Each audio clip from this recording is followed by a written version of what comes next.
আবার অনেক বছর পর মায়ের চাওয়াতে আবার কামাখ্যা মন্দিরে এলাম। অনেক বছর পর। আগে ছোটোবেলাতে অবশ্য আসতাম। এই যে চূড়াগুলো বন্ধুরা দেখতে পাচ্ছ, এটা মুকেশ আম্বানি করে দিয়েছে।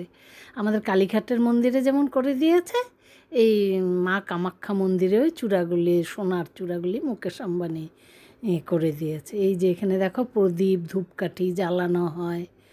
আমরা ছোটোবেলাতে যখন আসতাম এত ভিড় হতো না। এই যে এটা শীতলা মন্দির, কামাখ্যা মায়ের মন্দিরে একটা ছোট্ট শীতলা মন্দির।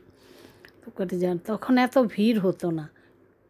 সবাই দেখো ফটো তুলছে। হ্যাঁ, এখন খুব ভিড় হয়, আর লাইনও খুব প্রচুর বড় লাইন হয়।